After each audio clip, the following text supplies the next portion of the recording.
Hi there, it's not a big birthday, but it is something with a 0 on the end. It is episode 160 of the Commodus Slabus, as the Romans used to call it. We've been going that long. I'm Adrian Lacey, or Hadrian Lacey, should that be, you see what I did there? Not in Northumbria, but in the southeast of England. He is in the Midlands, and he is Shane O'Connor. And there's 170 miles and a lot of bad blood between us, but still we carry on. I think there's a lot of bad breath between us. Well, that as well. I've resorted to the G and T, and another day, another show. So what are we doing today? Well, before we get to our comedy news, let's tell you what's on the virtual slab of comedy, wherein we prod and otherwise dissect a comedy of our choosing. It's actually of my choosing this week. It's a BBC Radio 4 show. It's Alun Cochrane and his Centrist Dad. It's a special stand-up, not just an ordinary stand-up, but a special one. Well, we'll find out if either or both of us agree it's a special show, and we'll be digging into that. You'll find that on BBC Sounds, or at least as we speak. It should be there for a little while. And if you can't find that, then as I was saying last week, I'm sure you can find some of Alan's material on YouTube.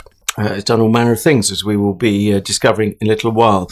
But I say it's not a huge anniversary for us, but it is episode 160. But it's 30 years since a certain show started. Shane, that is in our comedy news. Not hardly news, is it, after 30 years? But we're recycling it. I suppose the fact that they're getting back together, they're having a reunion is somewhat newsworthy. I like the way you say it's not much of an anniversary. When you've been with somebody for 160 years, come back and tell me, and we'll see how we get on. It was the fact that the Day Today is celebrating their 30th anniversary. They're going to get back together, which shocks me a little bit, surprised me a little bit when you think of the cast, when you think of who was in it and what they're doing now. Or certainly what some of them are doing now. But first, before we talk about the reunion, the Day Today, I think that inveigled itself into the classics, didn't it? I think so. Although I have, I suppose, fonder memories of the TV series rather than the radio series. Now, I don't know if that's unfair on the radio series. It's probably more that I was going out with someone who was a huge Steve Coogan fan before it was fully cool and mainstream. Is that both possible at the same time? But she was a fan of Steve Coogan as Steve Coogan, and in Coogan's Run, indeed, before even Alan Partridge. So she was a bit ahead of the curve in terms of audience appreciation. But I know I did enjoy the Day Today. I have a feeling on the radio. I probably didn't hear it as much as I saw the Day Today TV show, probably thanks to her. How about you? Fond memories of both? I think I'm pretty certain, because wasn't On the Hour, which was the radio series, wasn't that in the 6:30 Radio 4 slot on a Friday, the Friday night comedy? Well, I thought it was a later slot, but it was still on the half hour, which was a kind of joke that now it's 10:30. I remember it being 10:30 or 10:30 when The World Tonight finished then. Right. And the announcer had a little, you could hear they had a glint in the eye because they said it's on the hour now at 10:30 or something like that. Right. I seem to remember that hearing the radio series go out and really liking it. And I also remember thinking, they're bringing it to TV, what's it going to be like? But then being instantly captivated by it. In the same way that, with Chris Morris, who then went on to do Brass Eye, that I was thinking, is this just going to be a rip-off of the Day Today? And of course it wasn't. No.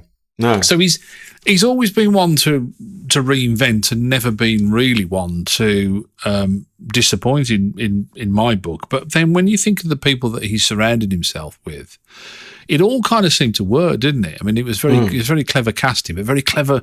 I was just looking at some of the writers involved. You're talking to the likes of Peter Bainham, David Quantick, Linehan and Matthews, who wrote Father Ted, and I'm not sure, I don't know these guys, Stephen Wells and Andrew Glover, but, a big team of writers. Yeah. Some of the cast were involved in the writing as well. it was not only a classic, I think it's a bit of a groundbreaker as well. And if you like it, it's a sort of nursery slopes, a training ground for some of the finest talent. And none of the performers really have had grubby careers thereafter, have they? They've all done pretty well. No, I think it's been a good springboard for all of them, hasn't it, really? But it does surprise me, as I started out by saying, that they're going to get back together because, I don't know, I'm just looking at a picture on Twitter. They've done it. They've been together all in the same room. And they've done it. I've just had a look at it's actually on David Schneider's Twitter feed, the day today, 25th anniversary. Oh, that's the 25th anniversary. When they all got together. So it looks like every 5 years they get together. But Chris Morris doesn't strike me as a person who does that kind of thing, does he you? You wouldn't think so, because, his public image is always to be ahead of the curve and a little bit edgy and so on. Although edginess is always, of course, in the ear or eye of the beholder. I saw him once. I was just saying, always struggling for name-dropping opportunities. Obviously, I've worked with Steve Coogan as Alan Partridge, but I've worn that particular anecdote out on previous editions of the Slab, unless people are really new to this show. But I saw this is the sole connection between me and Chris Morris, which is I saw him in Carluccio's in the West End, not too far from the BBC, which is probably not a coincidence. In the queue for his pasta or whatever it was he was getting. But that story ends there because I didn't go up to him. I didn't want to bother him and wouldn't really know. I mean, other than the obvious gushing fan type nonsense, wouldn't really know what to say to him. If it was Coogan, it wouldn't be. You could have gone, have you got any farfalle? They're like Action Man bow ties. Brilliant line. Yeah, he would have got that. You could have done that. Could he have probably just hit you with his tray and walked off? Yeah, he might have done, I've seen quite a few interviews with Chris Morris, and he's a very earnest and intellectual person. Well, his parents are doctors, so the household wouldn't have been a bunch of intellectual slouches, would it? No. But yeah, I don't know. It's funny, isn't it, how you kind of see a persona like that in an interview and you extrapolate all these things, that you imagine all these, well, I bet that's how he cuts his toenails, and I bet that's, So it's like, who's been interviewing him, just in case I get the chance to have a little rummage? I don't know, it was nobody of note, but it was, and I don't mean this any disrespect to the interview, because they were quite good actually, but it was about, I saw interviews about when he made Four Lions. All right, is this YouTube you found it on? Yeah, and he did a lot of Q&As and stuff like that, and people asked him about the day-to-day and working with Coogan and all that kind of stuff. It was quite interesting, actually. But he does come across as like a real, not only an intellectual heavyweight, but also as somebody who takes his comedy deadly seriously. Oh, but don't they all at that level? Yeah. It's a fool who thinks, because it's fun, then they can't be very serious about it, and they're all mucking about in the studio. I mean, they're intense. Steve Coogan, no exception there. But I don't mean that in a nasty way. Just very interior. You could tell. I've only worked on one of the Alan Partridges with the famous Foxtrot restaurant with David Schneider as the commissioner. Give me a second series, you bleep. And he was, just quite quiet to the point that you just knew he was concentrating so hard all day. And these are people who think, well, hang on, and you imagine the pressure on them. This is a show that's going to follow me around. I suppose YouTube was barely born. It wouldn't have been born then. But the idea that this would be in the annals of comedy, if he got it right, forevermore, and would follow him around on, even pre-YouTube, people knew that, okay, if you get this right, you've got immortality. If you get it wrong, you look like a laughing stock, and laughing not in a good way, obviously. There is another show I wanted to mention, which is the week before last edition of the Feedback Show, long-running show with Roger Bolton presenting, has an interview with Mark Steele about the show that we slabbed, Unite, which one of 6, I think, in that series, wasn't it? And he answered some of the things that we sort of raised. So it's almost like he was listening to the Comedy Slab. So that's nicking all our ideas and then claiming them as his own. He's always been a bit like that, and Roger Bolton. You can't trust him with your coffee, he'll come along and nick it. Yes, indeed. But there's also, who else? There is none other than the very person we're putting on the slab with Centrist Dad. Alun Cochrane features in that show, and they get a couple of Radio 4 listeners to go outside of their comfort zone and listen to Centrist Dad, and it's interesting what they make of it. And I hope you find it interesting, dear listener, what Shane and I make of this. And I am genuinely fascinated and not a little in trepidation of what the Shanester makes of this, because I'm thinking, and maybe it's just too easy a read across for me to think Centrist Dad, right of Centrist Dad, Shane, father of two, oft referred to on the Comedy Slab. This should be up your street because it's about someone who says, I'm not just going to be another comedian who defaults to being left of centre, Yabu sucks, have a go at the right-wing government, etc., etc. Although it does kind of assume that you can only look in a mirror in order to get gratification. I'm sorry, that sounds dubious in my book. Well, this idea that, and I've never understood this, and people say, oh, well, there's nobody that looks like me on telly, and therefore I don't want to watch it. The last thing I want to watch on telly is somebody that looks like me, for God's sake. Do you know what I mean? It's like... Yeah, but also the last thing you want me to put on the Comedy Slab is something left of centrist. Well... Is it not, if we're honest? I don't know. It depends how it's done, doesn't it? I think it's... we'll come to this. Okay, this leads us neatly to our weekly question, if I can talk over you, and I can. Yeah. Because I'm editing this week, blah, blah, blah, not listening. Yabu sucks. Don't care, not listening. Can just fade you out. People can hear me fade you out. There you're up and you're down. What did you think when I said the title of the show I was putting on the slab was Centrist Dad? Immediate thoughts for last week's show when I set that as the homework. See, the first thing was that I was, and I'm always like this, I was kind of a little bit disappointed that I hadn't heard of Alun Cochrane. Mm-hmm. And because you kind of think, you start off thinking, well, I'm on the back foot for a start and I've missed theirs, and does everybody else know him and I don't know him and I'm really upset now and why don't I know him, and all that kind of thing's going through your head. So that was the first thing. I do, and we'll come back to this I'm sure, but the title did leave me a little bit cold. Okay. Is that because it's not particularly inventive and it wore itself too much on its sleeve? Lazy commissioners. Okay, mentioning no names. No, I don't know who commissioned it, but yeah, I mean, I just thought, oh dear, Radio 4, why do you do this? Oh, why? Dear. So even when I think I'm doing you a favour, I'm clearly not. So that's distressing. You threw me a fish, but is it a smelly one? Is it oily? Is it battered? I think it will be by the end of this show. Is it oily or am I just oiky? Which one is it? Well, yeah. Geezer brought up in Watford, that's me. I think we know the answer to that one. Right, okay. Well, do I need to do much of a scene set? No, not really, because the first of two audio clips I have deliberately chosen, nicking an idea from Shane's book, but don't tell him because he'll be too gratified and he'll start looking at himself in the mirror again, and not in a good way.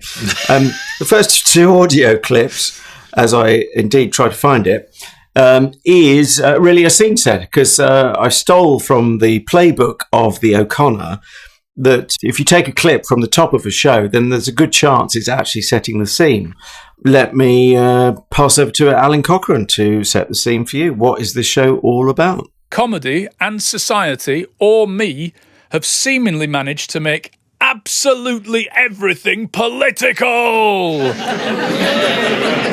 So I daren't talk about my chopping board in case it isn't biodegradable. The bubble bath is probably an evil polluter for all I know. And as for the remote control, I must confess, sometimes I watch the news and find myself agreeing with the people I keep getting told are the baddies. So what's a man to do? The obvious answer would be to keep his mouth shut and do his jokes about sausages and washing machines and the weird little moments in life like he used to. The less smart answer would be to confess to his broadly centrist and actually liberal thought crimes and make permanent enemies of right-wing people and the whole of the comedy circuit, who seem to see anyone to the right of Chairman Mao as an enemy of progress. But what if you aren't afraid of them? What do you do if you aren't terrified of the bullies who want to force you to think like they do? Well, you'd probably write and perform a show that confesses that you are a much maligned centrist dad. So, welcome to Alun Cochrane, Centrist Dad. So, I wasn't shocked or surprised with that. That's what I kind of thought it'd sound like. Can I just get the headline? That's what it says on the tin. Sorry, yeah. Can I get a headline out of the way? Yeah, because I have a massive question that ever since I've listened to this, I've been burning to ask somebody. Oh, God. And you're the man to ask. So my headline is, and following in the footsteps of Alun by putting a question mark at the end of his sentence, mine has one also, and mine is centrist sentiment, centrist comedy. Oh. I don't really understand it, though, I have to be honest. That's all right, then. Okay, so now we have to critique each other's headlines with a mark out of 5. Well, yeah. For opaqueness. Basically, all I'm saying is that, or transparency, depending on how you look at it, whether you're a glass half full or a glass half empty, or just who stole my glass. About half full, yeah. Yeah, I mean, there's no question the centrist. Can you drink that a bit quieter, please? I'm sorry, I was trying to clink the ice cube so that people knew I was rattling not my jewellery but my G&T. Which you're not supposed to head them back into the glass, though. That's just showboating. Yeah. No, there's no question that the sentiment that it is centrist, but I didn't get a laugh out of it. If that was the aim, but more of that to come. The elephant in the room is what is going on with the laughter track. Well, I think we're in COVID era, and it's delayed off Zoom or whatever the Skype. Yeah, I imagine it's Zoom. They've hooked up with people. It's been messed with. It's definitely been messed with. There's one point where, and I'd have to go back and pinpoint it exactly, but there's one point where they play the same piece of laughter consecutively. And that is, as a former sound engineer, that is the ultimate crime, because the ear is very good at detecting adjacent repetition. Yeah. There's something that happens. I can't remember what it is, whether it's a cough or something in there. And I thought, can I have a time code, please, for when we're off air? I will do, and I will go and research it and find out who this. I didn't write it down, so I'd have to go back and listen to it again. But I mean, it just sounds awful. It doesn't. It sounded like a recorded laughter track stuck on. Well, I think it. I mean, with the possible exception of what you're talking about, that specific instance, as far as I know, it's all done in real time, but not in a real space because of COVID. So that's my hunch, but I will of course dissect it and try to research to the absolute ad nauseum limit what's going on with it. It didn't make a huge matter at the end of the day, though, did it? Because either the audience, because it was a Radio 4 audience, were either didn't laugh that much or were a bit embarrassed if they felt that they should be laughing or shouldn't be laughing, or it felt very awkward. You'd think he kind of be better off to do it on his own, walking down a high street or something and record it like that. I just feel. We did that Athena thing, woman, I can't remember, and we've done other being cancelled. Yeah, cancel culture. They're what I would call like essays rather than stand up or anything like. I just hate this format that is so lazy that Radio 4 keep going down time and time again. It just do something different. For God, like I say, why can't you have him just walking down a high street as if he was talking to you? Do something imaginative. Because you'd be complaining that he was walking down a high street talking to you. I wouldn't. And that's not a proper show. Do something imaginative. Don't just keep churning out the same old format all the while. Is my feeling. That's how I feel about it. I mean, it's lazy. And do you know what? It doesn't do him any good at all, because Alun Cochrane is a funny guy. And I went and had a look at some of his stand-up. If we were doing his stand-up, I wouldn't have had a problem. I'd have been there giving him, 4s out of 5. Well, okay, let's pause on that just for an instant. What did you like? What shows? I'm guessing YouTube probably was your chosen portal. Yeah. I mean, I don't think he's done any other shows, has he? That's what I just found, some like random stand-up stuff that he'd done on various places. Well, there's the likes of the Michael McIntyre Road Show from Swansea, or you don't like panel shows, do you? What about, I don't know if he's done live from the Apollo. He probably has. He did something that looked like that, or jongleurs or something like that. I'm not sure what it was, yeah. But that's interesting. So, I mean, and that act is quite observational, isn't it? But he's like a different guy, don't you think, in stand-up? He's like a different man. Oh, yeah, but I think he's just playing to the... in matching his material to the audience, which is what any professional does. Well, the other thing, I mean, that Athena lady did. If you looked at her stand-up, it was completely different. It's almost like they're hemmed in by the format, and you kind of think, as a commissioner, you should be looking at that and going, actually, we're getting the best out of these people, because if that's what they look like on a live show, and this is what they sound like on this, we're really toning them down, and we're really kind of constraining them into this essay format, as I say. And I don't know. I just think whoever's doing it, I don't think they understand the business and what they're doing. I really don't. Right. Well, you may not be shocked, either you, Shane, or everyone listening, to find that I completely disagree with that. And actually, I think what you're calling constraining format is actually liberating them from doing very mainstream, predictable stuff in their stand-up when they're doing big-time TV. Right. And I'll tell you, I think we agree to the extent that after my first listen, it's funny what the tricks the brain plays on, or me at least. I won't say you. I shouldn't involve you in the same lame thought processes I go through. But I got to the point where when I thought about it a day or two later, because unusually for me, I was quite early in my first listen. So I thought earlier in the week, I won't leave it till the last minute, which is my usual trick, and I'll have my first listen early on. But then, of course, I've got time to think about it. And a couple of days later, there's not many laughs in that, are there? No. And it's more like a lecture. But then I came back to it. Well, I haven't quite finished the thought, which is the second listen. I then thought, actually, no, I've been unfair to Mr. Cochrane. And I disagree with your interjection there, which is, I think actually there were more laughs than I remembered. You disagree with my interjection, agreeing with what you'd said?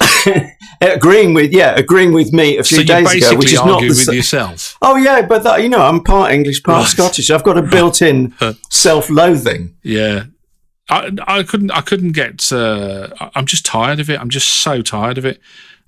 Simon Bird was the same. The Rob Newman stuff, I felt really the same. Simon Bird was that one-off Channel 4 thing where he's playing to an empty house again because of COVID. Yeah, but again, it was observational observations. I wouldn't say it's observational comedy. It's observational observations, and I don't know whether. And it's interesting that you and a lot of people on the left do this, is that they assume that people who aren't on the left, how they'll think. They think this is how it's like a group think of how the enemy think. Do you know what I mean? It's that kind of thing. You're not the enemy. And well, let's wait until we finish the podcast first and see how we go. And okay. And it's that the assumption that I'm sick of left-wing politics. I think really actually what I'm sick of is politics.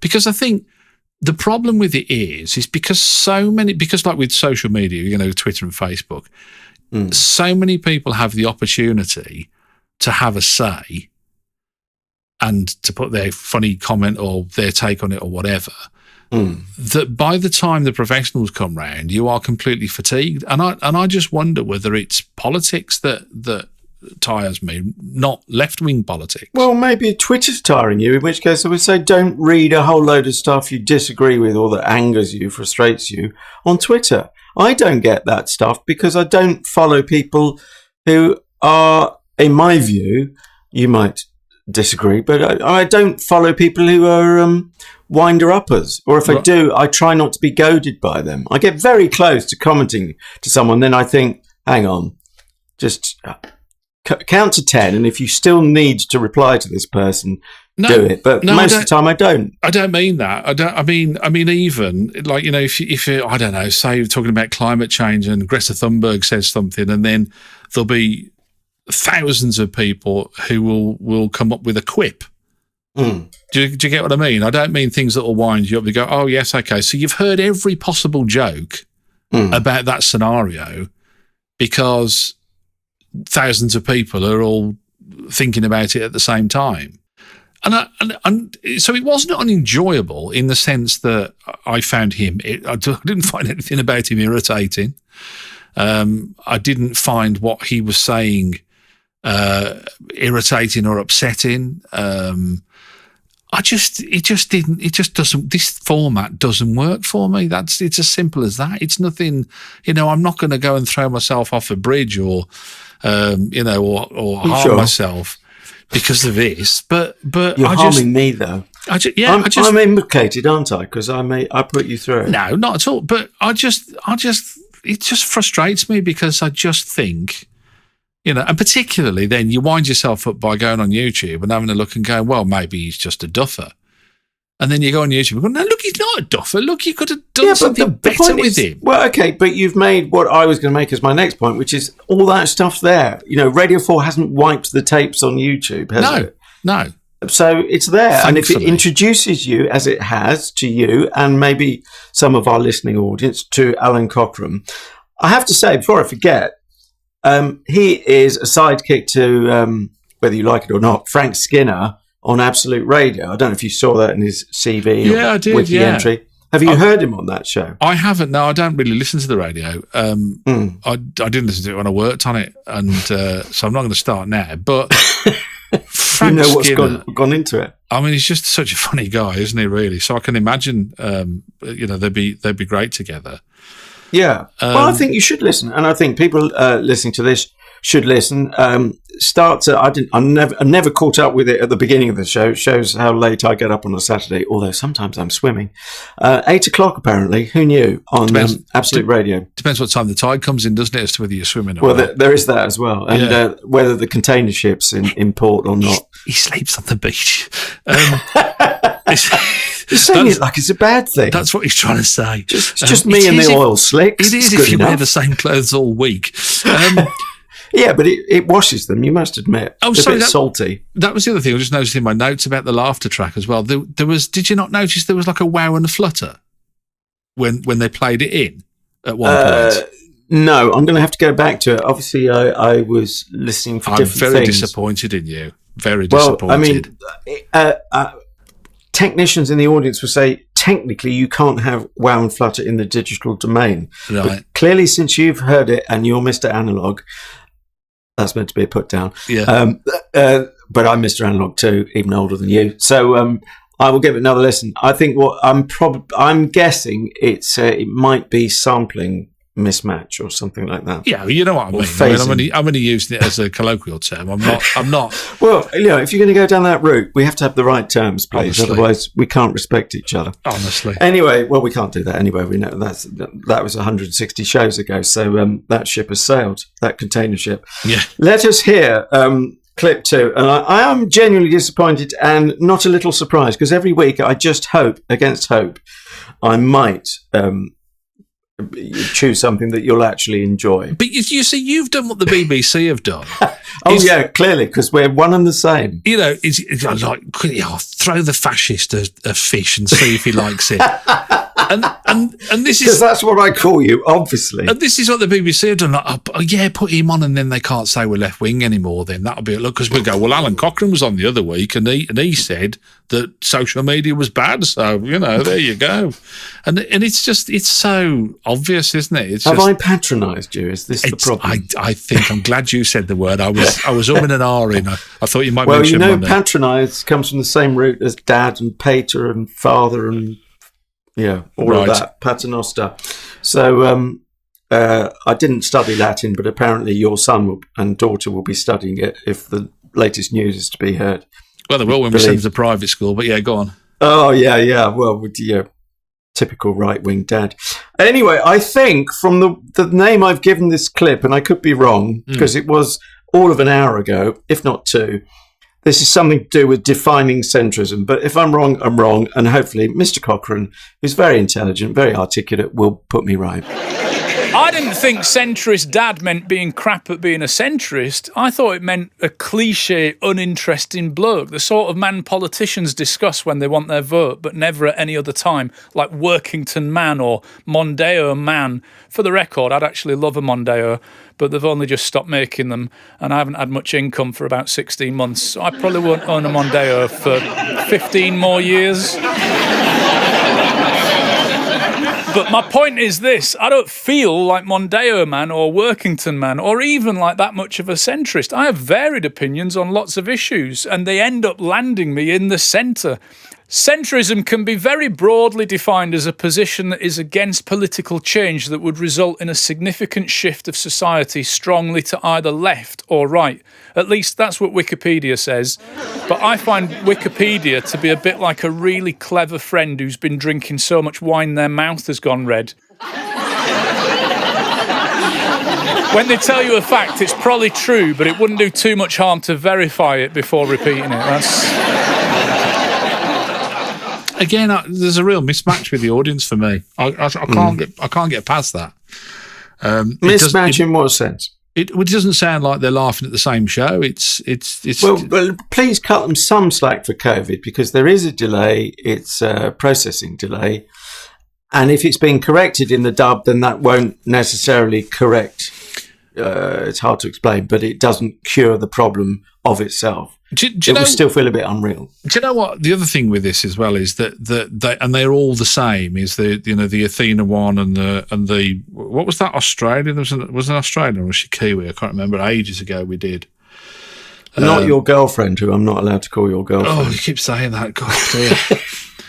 She was the first one. I'd say it because it winds you up, which is very pleasurable. She was the first one of this type of show that we did. But you loved it, though. And well, in the first one, I did, yeah. But after, no, it's just the same formula. And the problem is, and he did exactly the same. Athena did exactly the same.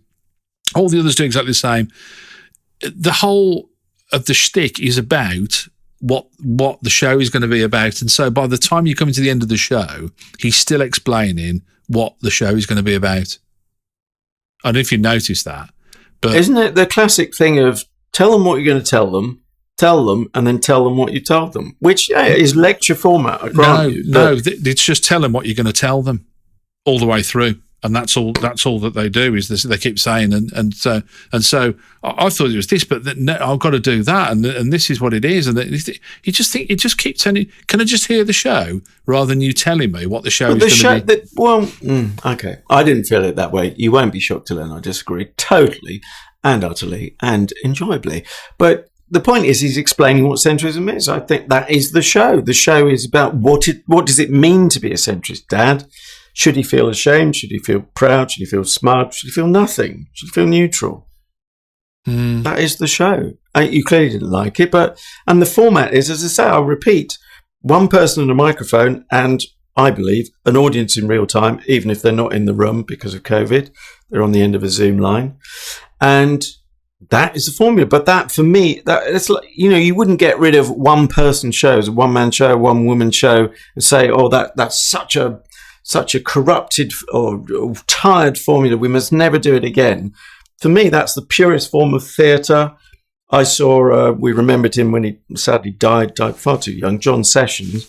I saw him as a stand-up, and you could see he was going places, and you could see and hear the intelligence. And for me, that was spellbinding. I saw him at Hammersmith back in the late 80s.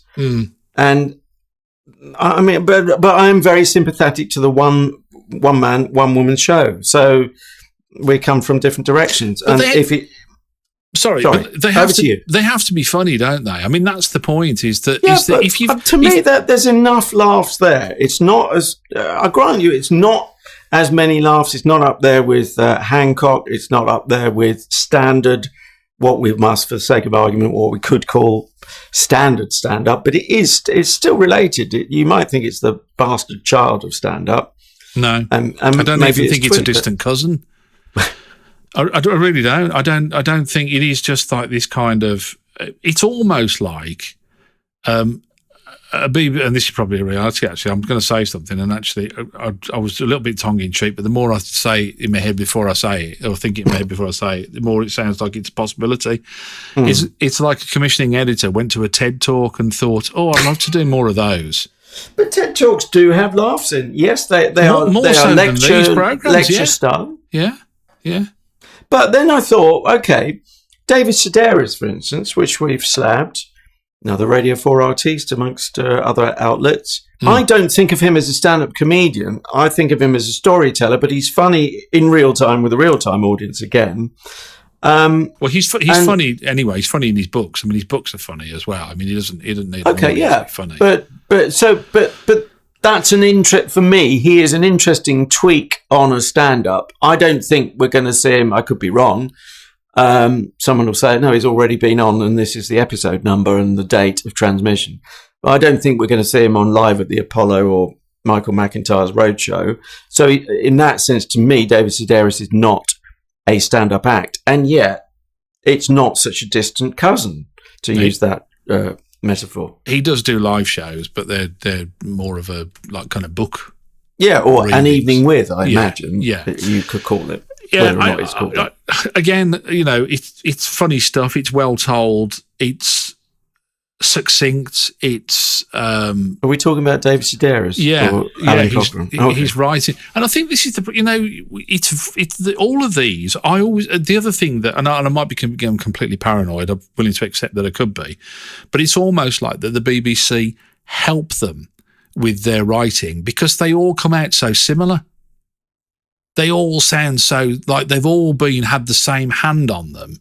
They've all had like a kind of, I don't know, a script editor or something from the BBC who's kind of said, oh no, this is what we want to do. And then we'll do it like this. And I think that's why they end up so as they do. Well, I was going to say bad, in my opinion, bad, in your opinion, great. But this is why they end up as they do, because I think they've been helped.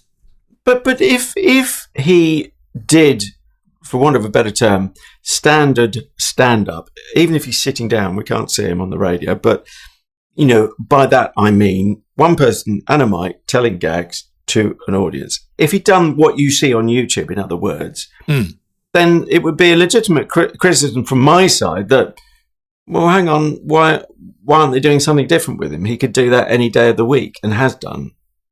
Yeah. He was, I'm sure you've looked at his CV. He was a Perrier runner-up. 2005 or whatever it was, 2004. I'm not saying don't do anything inventive or that's exactly what I'm saying. I'm saying I don't know, put him in a car and recording him doing it while you drive around the streets with him in a car, so you've got the background. Oh, ow, that was me hand. That'll teach you to be angry, hitting your own microphone. Put him in a car, say going on a journey with, or I don't know. I'm sure he'll do that one day, and maybe it's easier when the pandemic's gone. It is. It's nothing to do with the pandemic, is it? It's like I don't know why. Well, it's an excuse. They've still got 22,000 people at home at the BBC. Is another story entirely. But the pandemic is over. We're all out. We're all out there, everyone. Okay, so you can all go back about your business now. But that's called denial. But carry on. Well, it's not. The rest of the real world is out there working, mate. They're all out there. They're doing it. Yeah, but they always were. Construction didn't stop. But hey, that's a different debate. What I'm saying is quite the reverse of not do something creative. Is do something. Let's do something different next time. If I hear one more of these on a Radio 4, I shall lamp my digital radio, which costs quite a lot of money, right to the nearest pond, which is 4 miles away. So I'll have to get in the car for a start. Well, maybe you should record a show while you're driving there. Mr. Angry drives to the pond. To the pond. Yeah. That would be fascinating. I mean, we'd all tune into that, wouldn't we? Well, you never know. People listen to this. Stranger things. Well, we must draw things to a conclusion. I've got a feeling you're not going to give it 5 out of 5. It's a full 4.5 for me. Sorry, I'll use that for another show. I've got a feeling it's not going to work for this one. Do you want to go first then, Mr. Angry? I don't mind. I mean, it's not Mr. Angry, it's Mr. Frustrated, really, more than anything. Because frustration is a middle class term for anger. I'm not middle class. I say middle class, so I'm not. Yeah, well, you said Bath the other week. It's only because my son says it because he's got it off Mr. Tumble. Yeah, well, you're. I don't want to confuse him. That's all it is. When you sent him to Eton, we could all laugh at your hypocrisy. But hey, let's hear your. I said he could go to school once he's eaten. Oh, right. Sorry, I misheard you. Dear Lord. I thought you were in the top league with Boris and friends. No, I'm in the Duffers group with Anne Widdecombe. I'm not in the vanguard of the revolution. I'm in the guard's van, as a friend once said. It's gorgeous, isn't it? If you don't know what a guard's van is, you really will have to Google it because they don't exist anymore. Train manager. Do you remember those little red lights on the back they used to have? They still have dangling those. on a hook. No, they don't even have. There's no guard's van anymore. Well, there is that. Yeah, I'll give them that. Anyway, as Ronnie in the chair used to say, we digress. Yes. What is your real score as opposed to your imagined one? Okay, my score is 2 out of 5, and could have been worse. I was expecting almost 1.5 the way you were ranting. I was going to give him a 1, and to be honest with you, I'm so glad I went to have a look at his YouTube stuff because I think the guy he's hugely talented. I think he's been grossly let down. I think he's been. I don't know. You could be talking about me, frankly. I'm talented and let down by you. I really felt for him. I really did because I didn't. You don't have to. I really don't think you have to. Otherwise, he wouldn't have produced it that way. Wouldn't have written it that way. Well, I think you, and I'm surprised at you because you know how it works. And I think to say that he had a production hand in this, I don't think you're being. I think you're being a bit. Well, what I meant was, that was a bit sloppy of me. Most unlike me, as you know. That will not appear in the edit. Oh, hang on, it just has. I just got a bit sloppy. What I meant was he wrote it and performed it, so he does at least own it. He might not have the final say, but okay. So 2 out of 5 from you. You know, I hadn't thought until that moment. Some weeks I remember to think in advance what I'm going to score it. It's definitely a 3.5. I think I will have to stop at that. It's almost in a 4, judging it for the form it is, not judging it by what he puts up on YouTube, which, you know, you either like observational comedy or you don't, or you like some of it, you don't. Okay, homework for next week. What can I tell you about this? Well, I don't really know an awful lot other than I saw the trailer. And, that's good. And done your research then. But you know in the cartoons, in one of the cartoons where the jaw goes ka-ding-ding, and like you know, like that. Oh. And I thought, what is that? And it was a comedy, and it was Channel 4. And it's called, I don't know if you've seen the trailers for this, it's called We Are Lady Parts. Oh, that's interesting. I very nearly put it on the slab the other week. If you're saying series 1 episode, well, there is only one series. Episode 1, are we going in at the ground floor? Yeah, I think so, because I watched the trailer and I thought, well, that looks lively. I don't really know what it's all about, but it's something to do with the band. Yeah. And I'm guessing the band are called We Are Lady Parts, and that's where the title comes from. Or either that, or it's in the 2 or 3 weeks since I viewed it, I've forgotten whether they're just called Lady Parts. But I know the show and I've seen it. That's fine, brilliant. Can I just mention as well, if you're passing around Facebook and you join us on there, can you do me a favour? And not that this will, arbitrate anything in one way or the other, or conclude anything one way or the other, and neither should it. But I'd just be interested if you've had a listen to the comedy program that we were slabbing this week, and you've got your own views. If you can take the time and just send us a note and let us know what you thought. If you enjoyed it like Adrian did, or not so much so like I did. Let us know, because we're fascinating, aren't we? I'm always intrigued to hear what other people's thoughts are and other people's views, to see, how different or otherwise they are from ours. It's quite fascinating to do that. So if you get the chance, Comedy Slab is the same thing, the same way to find us on Facebook as well. Fantastic. Well, I'm going to saunter off as a left of centrist non-dad. And, I don't know, just lecture to myself and possibly put some laughter on afterwards, because it won't be remotely amusing. and see if I can get a Radio 4 series. And which is nice. And I'm going off to go and iron my black shirt. And, Mr. Mosley. And I'm going to go and write another letter to the Director General in green pen, but that should calm me down for a little bit, I would have thought. I think so. And if you don't know what green pen or black shirts refer to, 1, 2, 3, Google it!